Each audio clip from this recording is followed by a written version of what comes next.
Welcome back, everybody, to day 15, April 11th, or as we were saying right before we came on, it's not day 15, it's day 65. No, If you count 75, isn't it? 75, if you count the other 60 that we've done. Yeah, 60 plus 15, Kelly, is 75. We have been online all day. Yeah, we just finished a 5-hour online workshop, so we're a little bit punchy. But we are going to pull our act together because we have one of our favorite educators in the whole wide world with us today, Mr. Matt Glover, who has written a ton of books, but his most recent book, Craft and Process Studies, we are ginormous fans of. So, Matt, thank you so much for agreeing to hang out with us today. Wait. That's not enough information. You got to give more information about how amazing he is. No, just a little bit. He's been a principal. Were you a teacher first? I met you when you were a principal and you were just leaving, becoming the principal of the elementary building in Ohio that I almost had my kids at, and just loved your work with Katie Wood-Ray. Sit Down and Teach Up is a digital, it's still available as a digital book. And if people don't have it, I was just recommending it to people the other day. Embedded videos with what we could have done, what we might have done, taught me so much. I also love Already Ready. I love the work where you sit back with kids, these tiny little kids, preschool kids, and help them imagine writing. I want you with me to do that for my granddaughters. But this book crosses over into grade 5, into the very idea of a new kind of way of thinking about planning units. So I just had to add that. Matt, I adore you. When we got stuck on that plane together, leaving a conference once, I talked to you the entire time. I don't ever do that. I sleep. That was good. That was great. Yeah. So thank you. No, I'm so glad to be here and to be able to talk about this. The topic I think and care a lot about, very passionate about it. So always take any chance to be able to talk about choice. Absolutely. So talk to us about what's the difference between a process or craft study and a genre study. Yeah, so basically if we look at it, I always want to be careful. There are basically 3 types of units. There are other types, so I always have to be careful with that, but 3 main types.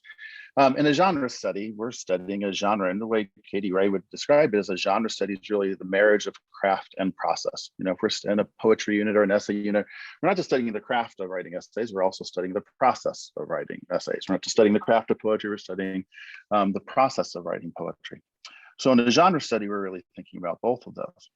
Well, in a process study, for example, we now are going to focus in on an aspect of an author's process. And there are a couple of reasons for doing that, right? But the way we can tell it's a process study is we can't see it on the page, right? So for example, we know that in a piece of writing, we know that an author revised it, but we can't see the revisions in the end product, right? And so same thing, so we could have a revision study, we could have a launching writing workshop unit is really a unit around being self-directed. We know that one of the fun things authors have to be able to do is sit down and write something for an extended period of time, but we can't see that in the end product, right? We know that they probably used a notebook. They talked to other people about their writing, right? Those are, could have a unit on how to have better peer conferences, how to talk to other people about your writing better. Those are all things that authors do, but we can't see it in the end product. We can't see it on the page. Craft studies, we can see it on the page. We have a stack of text, right? If we had a punctuation study, how to use punctuation as a crafting tool, we can see those punctuation moves on the page. But the difference with both of these, right, with craft studies and process studies, is that students have choice of genre. They could choose any genre they want. If we're in a how to use punctuation as a crafting tool, it really doesn't matter which genre children choose. Now, I just have to be careful. I am fascinated by the genres they choose. It's one of the big advantages of craft and process studies that gives us insights into children's thinking, into their passions, into what types of writers they are. It doesn't matter to me which genre they choose, but I'm fascinated by it. But really, if we're in a revision study, couldn't matter less really what genre the child has chosen, because they can show all the evidence, all the things we've been teaching, they've been learning about revision, regardless of what the genre is. Right? And so one of the big advantages of these units is simply that it impacts engagement. I can go through all sorts of reasons, right? on why craft and process studies are so crucial, right? Where I can't imagine having a year without some choice of genre. But the biggest reason is simply one of engagement, right? If you go and talk to students at any age, go and interview some fifth graders and ask them what their favorite genre to study or to write is, not study, their favorite genre to write is, they'll say fantasy. Far and away, it's the first one, the one that comes up most often is fantasy. And when I look at writing units out in the world, which I do a lot of looking at schools' units and districts' units. Most underrepresented unit in fifth grade, fantasy, right? And so there's a direct mismatch between what children are often wanting to write and what they're studying. And that doesn't mean anybody needs to have a fantasy study in their year, but students do have to have some opportunity to write fantasy, right? Because here's what's very difficult, is to tell a fifth grader in September, sorry, we don't write fantasy right now. Just hang in there. Maybe if you just wait 18 months, maybe in sixth grade, you'll get to write some fantasy. That's a pretty tough sell to a fifth grader. If we make a fifth grader or a student at any age wait 18 months to write in the genre they're dying to write in, we shouldn't be surprised if they actually no longer want to write in it because they become a reluctant writer in that period of time. No one should have to wait for that. So it's, I can go through all sorts of reasons that those craft and process studies are so crucial. The biggest and most important one is just from an engagement standpoint. If we care about engagement, we have to think about some opportunities for students to choose their genre. And craft and process studies are one way to do that. That mismatch that you talk about, it is not a fifth grade thing. Right, exactly. It's a 12th grade thing too. I mean, Penny and I just spent an hour or two talking about this earlier today, right? Where is the choice?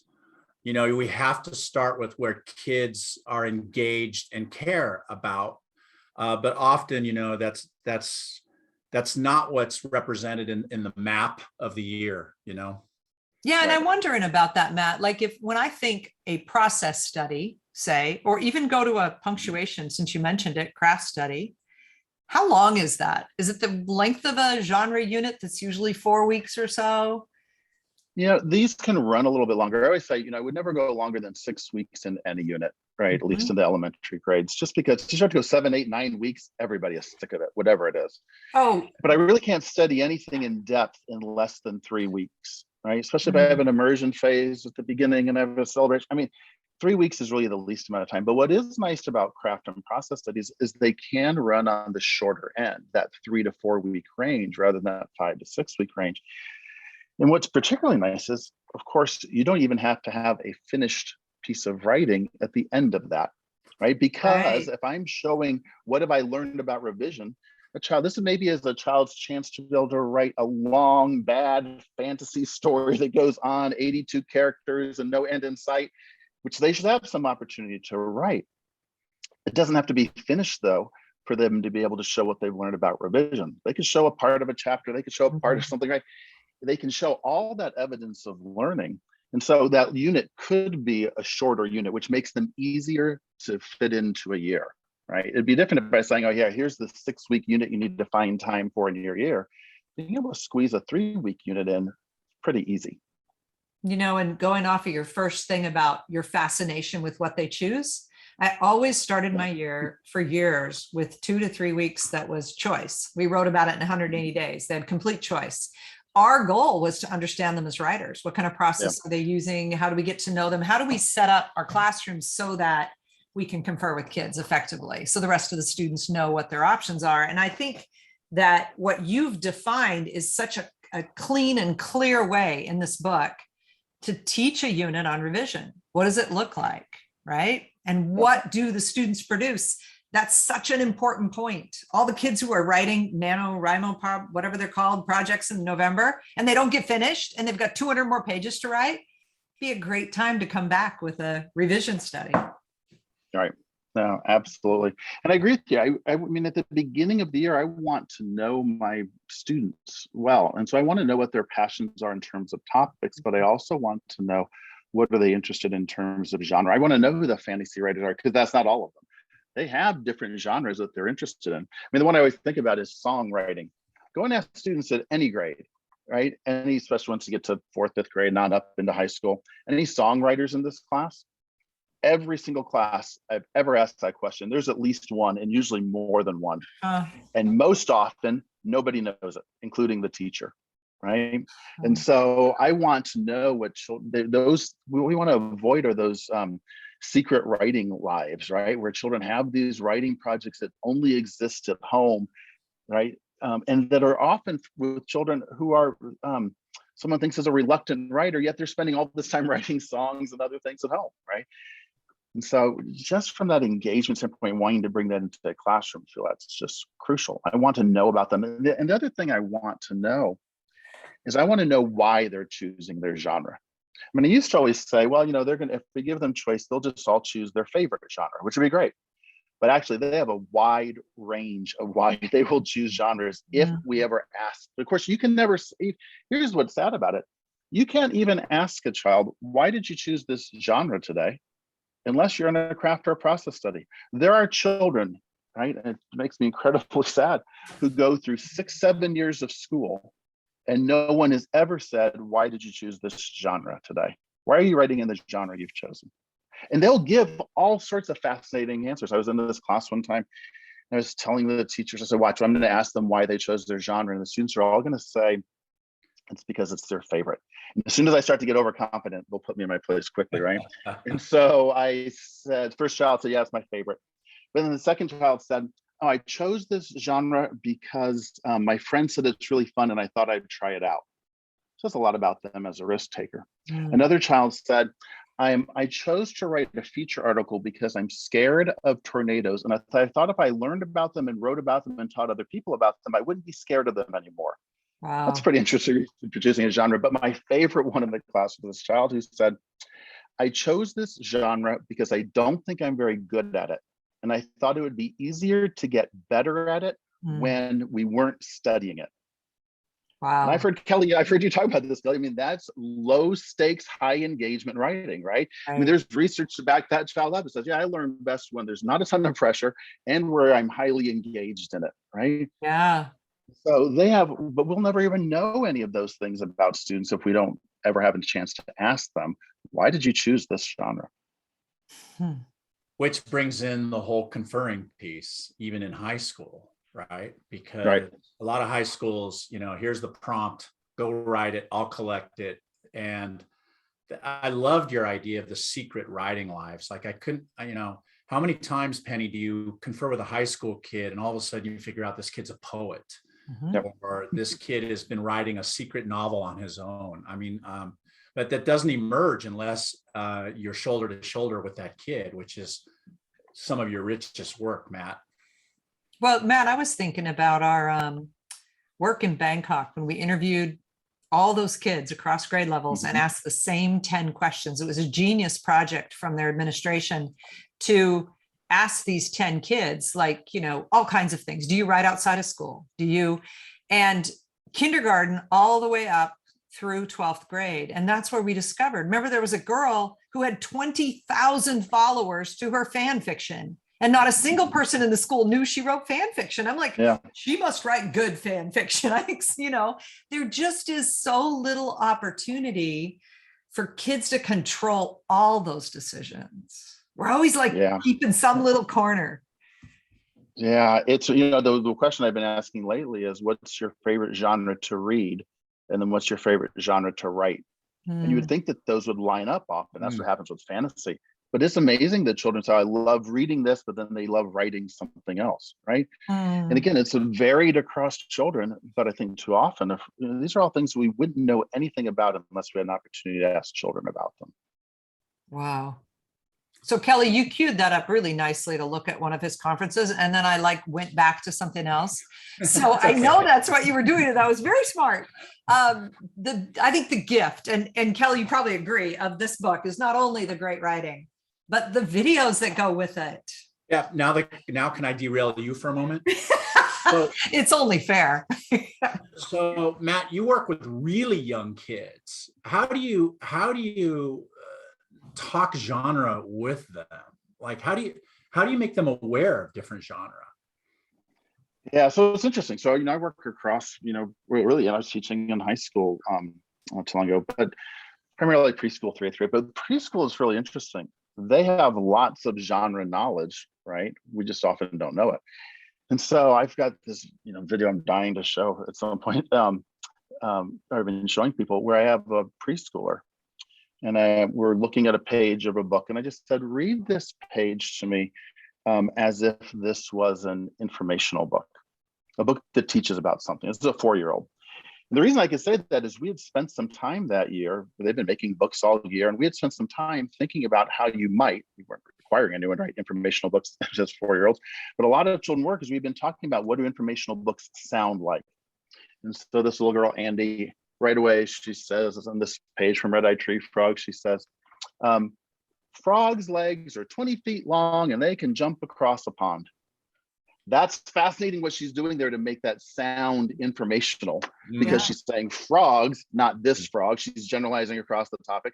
20 feet long is a nice, specific, precise language, not accurate, but precise language, right? And then she elaborates by explaining why. She said, so they can jump across a pond, right? And then said to her, oh, read this to me so it sounds like a story. And she said, the frog is going to his frog house. She flips on a dime and goes from making it sound informational to making it sound like a story, because we had also spent time with in that preschool class talking about just what makes stories sound like stories, and teaching them very simple little things, right? Very playful about what makes stories sound like stories, what makes informational writing sound like informational writing. And of course, that is not an early childhood issue, because I'm doing that same thing with 5th graders, where we're playing around with oral rehearsal and thinking about, okay, what makes this sound like a persuasive letter? What makes this sound like an essay? What makes it sound like a poem? It's really, so much of that is the language part of that, and thinking about what do these things sound like. And of course, what's crucial for that with older children is that they have an immersion phase at the beginning of the unit where they're hearing what that language sounds like. But it's actually incredibly easy with young children because they're so playful with it, right? And so it's just playing around with that language, right? So we read a lot of books and talk about what makes just little things that we're teaching to make them sound like informational books or storybooks. You know what? I think it's like a natural tendency to want to drive kids to storybooks when they're little. Tell a story about, or you could write about. And my granddaughter Maisie wants to think and write about birds a lot. Definitely much more informational. Like, we went out for a walk and I go, listen to all the birds, Maisie. And she goes, those are warblers, Grandma. I was like, check, got it. But she just immerses herself in them. And I think that we forget how critical it is that a kid could go all through school and never be invited to write fantasy or information or, I mean, it's true. Well, children have preferences of genres. Go watch, students at any grade go, in elementary grades, go check out books in the library. Go watch a kindergarten class, check out books in the library. Half of them go right to the informational section. Every shark book, dinosaur book, train book, whatever the hot topic is, they're all checked out of the library. The other half goes right to the stories section. Every Maisie book, whatever, those are all checked out, right? But children, the other ones go back and forth. But they have preferences, and for us to assume that every child's going to have the same level of energy for writing stories, or for writing personal narrative, or for writing fantasy, or writing anything, it's not. I caution all the time about, at least in the elementary grades, not starting the year with personal narrative. It sounds like an anti-personal narrative thing. It's not an anti-personal narrative. I just wouldn't start the year with any particular genre, because I won't learn nearly as much about children, and I'll be digging myself an engagement hole that I have to spend the rest of the year getting out of. So it doesn't matter. It's not an anti-story issue, right? It's just thinking about that issue of choice and how important that is. You know what? You just gave me very different language than I usually use, Matt. I love that about you. I usually say I start with story because I learn about my students, but I learn about them. I don't learn about them as writers as much as I would if I gave them more choices. See, that's the difference. I'm learning about them, a little about them as writers, but not the way I would if they had all of those other choices as well, which was natural when I taught little kids, felt very unnatural when I taught high school. Well, and I think it's different in high school also. We've talked about this before it's different if you have 150 high school students that you're trying to get to know. I might be much more likely perhaps to go with memoir or something at the beginning of the year in high school, just as I'm trying to get to know students as people at the same time that I'm getting them. So I might look at that very differently in some grades or upper grades where I have a much higher, number of students. But in an elementary class, I'm getting to know those students pretty quickly. Anyway, I want to understand them as writers too. Okay, now that we both interrupted each other. Yeah, I'm just thinking about the digging of the anti-engagement hole. Isn't that a great phrase? It's so true. To get out of it. Right. Like, and no unit should go beyond 6 weeks. How many literary units, how many books are 8 or 9 week units? Well, and especially what's your first month going to be like with those kids is so critical in setting the stage. Yeah, I mean, if they're not high energy writers by the end of September, it's going to be pretty difficult for them to be higher energy writers in the middle of January, right? I mean, why wouldn't we start off with, the one that kills me is when people say, well, we'll wait and have a free choice unit at the end of the year if everything goes well and nothing unexpected happens, because what could unexpected happen in a year? If everything goes well, and we'll have it at the, well, what is it? First of all, I don't know what to teach in a free choice unit. What's the curriculum of a free choice unit? Go be free. I don't know what to teach in a free choice unit. That's why they're craft and process studies, not free choice unit. But what does it say about something if it comes at the end of the year if we have time? Right? It means we don't value it very much, right? We get a much bigger benefit out of starting the year with that. And then we can have other craft and process studies at other points in the year as well. But I want to start the year understanding my children as writers and with as much energy for writing as we can. It's interesting when we do multi-genre at the end of the year, my students would often, it's the opportunity to redo a unit that they love, right? And they can add to it. And so I got a lot of kids who did digital because they tested it a few times. But I think we should really be rethinking a lot of stuff. So I'm eyeing the time. Let's talk about conferring. Yeah. So the gift of this book, as I said, are these conferences. And we chose one that we really wanted to think about with you because it's a 5th grader, correct? It is, yep.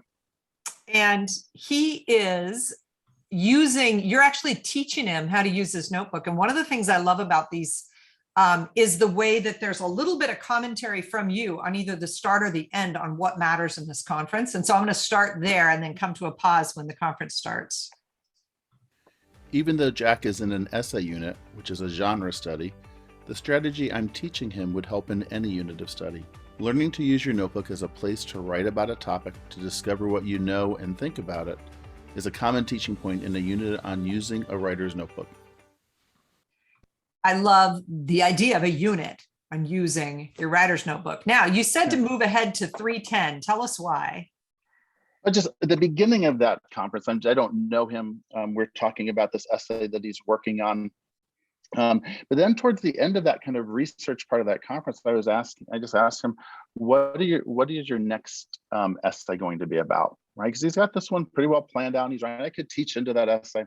But I'm curious what his next essay is going to be about. Now, he's in an essay writing unit. He's not in a unit right now that has choice of genre.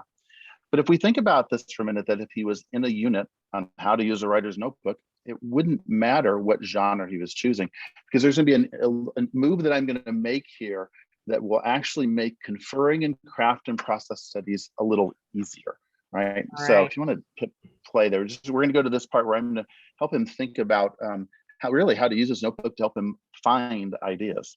Then what are you thinking about for your next essay? Probably my sports friendship idea. All right, so you're talking before about sports friendship. Yeah. So how did you think of that? Did your notebook help you figure that out? Not really. I have right here football. I play football with, and then I have names of my best friends I've known for 6 years now. Yeah. And I've just been going on with them and having fun. And have you ever written about that in your notebook anywhere? Not yet. All right, can I show you something that I think will help you? One of the things that will help. So Penny, if you'll pause when you just for have one ideas sec. like that, it helps. All right, so what's happening here, right, is he's using his notebook to help him plan. He's using a notebook to help him make lists of things. He's not really using it to put regular entries in to be able to help him find ideas. And so I'm just going to show him how to do that. But one of the things I have to think about here is, am I going to show him how to do this, how I find an essay topic, right? Or am I going to show him in another genre? And so one of the things to think about whenever I'm conferring in a craft or a process study, and if we were to think about this as how to use a writer's notebook unit, I'd have to think about, am I going to use the same genre the child's writing in or a different genre the child's writing in? And I actually often use a different genre because I want the child to see, look, this cuts across anything. This isn't an essay writing skill, right? Or an essay writing technique. I could use either the same genre or a different genre, but I often use a different genre because I want to help the students see how certain things cut across genres. And too often children think about techniques and things siloed by genre. So sorry, we'll see how you think about that. Oh no, I have to write that down though, because I don't think about that enough. Helps that just you can do it throughout the year. You can do it just when you're thinking of it and when you have time in writing workshop. You can do it at home. But one of the things that helps is just to write about something, right? Without really, you're not trying to really write it as an essay or write it as a story. You just write about it. That's what I was doing with this treehouse thing that I was showing you before. When I started writing this, I didn't think at all about the time that the floor collapsed in the treehouse where we jumped on it and it collapsed, right? I just started writing about it. When I was young, from second to fifth grade, I lived in Chesapeake, Virginia. It was a regular neighborhood built for kids, full of kids in 70s houses. The best thing about our house was that there were woods behind our house. There was a ditch and I just start writing everything I can think of. I talk about this little ditch that we used to play in behind the house and how they were building other houses nearby, and then how we would go down and find wood and we'd kind of explore when they were building a new house and just all this stuff. And it's not until way later that I get to this part about when we jumped down to this other part, and I remember that. I almost had to kind of talk about it for a while, right, before I could think of that one specific thing. Yeah. And I'm wondering if that might happen to you too. Like if I just said right now, tell me about one specific time you were playing football with your friends that you remember, you might think of something. Yeah. But my bet is that there's other little hidden things that you've almost forgotten about that you'll remember when you start writing about it, right? Like, have you ever done this, like if you just talk about something and you're talking with a friend about something and all of a sudden you start to remember things that you forgot about? Yeah. Because you're just talking about it? Yeah. That's what happens when you do that in your notebook. If you just write about it for a while, it's kind of like talking to yourself. And when you write about it for a while, new things will pop up that you hadn't even remembered or that you hadn't thought about, right? Like there may be, you already have some ideas about footballs and friends and bringing people together. But like you might be writing about it and you might remember a time that you were playing football and you play on a football team. Yeah. And you were playing against another team, and at the beginning you didn't think the other kids were very nice, and then at the end you ended up finding out that they were. Like that's a whole different kind of bringing kids together. Yeah. But you maybe haven't even thought of that or remember that time that happened. But if you start writing about it, that might come back up. Yeah. Now that won't be, I just made that one up, right? But I bet there's little football stories that, because you've been playing it for a long time. Yeah, I've been playing it for going on 6 years now. Yeah, like if I said, what's your most memorable football game? Is there a game that comes to mind? Yeah, definitely. Right. Those kind of things come to mind easy. It's the hidden little things, right? Like after the football game, do you ever go get snacks with your friends or anything? What do you guys do after a game's over? Usually we go out to Frickers and have lunch. I mean, lunch or dinner, depends. Right. So you might be writing about that and remember a time that, oh, maybe that's really the big thing is when we go out to dinner. Yeah. Right? And we start talking with our friends, and that's really the more friend together part. Yeah. Okay. I don't know that you need to do that right now, but sometime soon. You could do it today, but I think at some point, it'd just be interesting if you just started writing everything you could think of about football, about your experience playing football, times you played football, just anything that comes to mind. If I said, write for the next 10 minutes about football, I bet you could fill a couple pages. And it'd be interesting because I bet that some of the things you'd write about, you're not even thinking about right now. Okay? Yeah. All right. You gonna try that today or try that later? I'll probably try today. Okay. Go try that out then. Just go try that. Because that might help you find your next essay topic. Okay. All right. Thanks. Writing to discover your thinking. I just love that so much. And I want to say, Matt, as I watch that, that conference would have the exact same value in a 12th grade classroom. Yep. Exactly, for sure. In fact, my daughter teaches 5th grade, and that I'm going to have to send her this little thing and say, you got to watch this required homework. But this is the thing that I know she'll say back to me is that, I have a whole classroom full of kids. How am I going to get that kind of time? And I think it's something that teachers always ask about conferring. How do you get this time with this kid? Isn't that a process study? To me, it's, you guys were learning how to be a workshop. That means when I sit down, right? Yeah, that's where I've got, if I need that, I have to start the year with a unit on launching writing workshop, where the only goal really of a launching writing workshop unit is that students are writing for 30 minutes or so a day independently. The way I always say it is, by the end of a launching writing workshop unit, if you faint in the middle of writing workshop, nobody should care. They just step over your body and keep going, because they don't need you for anything other than to teach them how to be a better writer, right? They need you to help them, but they don't need you to survive day by day. If the teacher didn't show up, they could at least have a writing workshop on their own. Well, if I have that level of independence, and that at any grade may take a unit to do that. Now, it may not, right? Depending on the grade and what experiences children have already had. But if I don't have that kind of self-direction, it's going to be very difficult to be able to confer with students. So that's always my first goal of the year. It's the question is, does that take me a couple of days? Does that take a couple of weeks, or does it take a full unit? Yeah. The other thing, just real quick, about conferring in these types of units is where people get, we're in a launching writing workshop unit, and teachers will say, oh my gosh, I've got 4 students that are writing personal narratives, and 3 fantasy students, and 4 poetry students. And I've got somebody else is writing an information all about book, and somebody else is writing a how-to article. All of a sudden, I've got 8 genres in my class. Why do I confer into 8 genres at once? And no one would. If you had to have 8 stacks of text and 8 pieces of your own writing and 8 sets of student samples to teach out of, no one would teach a craft or a process study. I wouldn't do that. Trying to teach 8 genres at once would be overwhelming.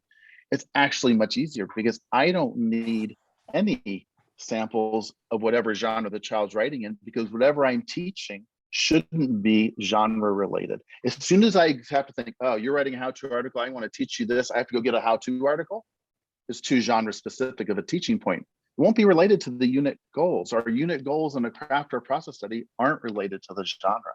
So that's where these units are actually much easier to teach, and conferring in them is actually much easier to teach if we can ignore the genre the child's writing in. And that's tricky to do because we're so used to looking at everything through a lens of genre. But once you can do that, conferring in craft and process studies is actually pretty easy. It's interesting. Before we came on, you said, if all of our teaching had been craft and process studies and somebody came in and said, we're going to do a genre study, it would feel like, what is that? And right. we're actually, what do you mean they can't choose? Yeah. It's just, to me, it's so interesting the way all of the language in here helps me understand my own teaching better. It's really, really smart. Yeah. It's a book. It's a K-12 book. It is not a K-5 book. It is a K-12. It might even be a K university book. You must have this book. I was going to say, you got to come to my room, Matt. We got to hang out and do process studies. I would love to, but I appreciate you saying that because I feel that way as well. So it's very reassuring to hear you all say that, because I certainly feel that, choice and engagement is a universal. Look at how much both of you talk about choice and reading. That's not a high school issue and a middle school issue. It's a universal issue, and I don't know how to separate choice from engagement. So the two go hand in hand. Yeah, so I agree. I think it's the universal. The examples in there from an elementary standpoint, but I think the underlying idea is certainly universal. We say the opposite all the time. We say, what we're talking to you about today, the examples are high school, but this can be done in a 4th grade class. Right. Exactly. Yep. Same thing. Well, I want, before we leave, I want to apologize that my introduction wasn't as glowing as it should have been. But I want to say how great. I said I was introducing him. What happened? Great to see you again, Matt. Yeah, good to see you all both also. Thank you so much for this opportunity. Oh, Matt, my goodness. I think we could stay on another hour, but we're going to say goodbye and thank you so much. Bye, everybody. Thanks so much. All right, everybody. Till next time.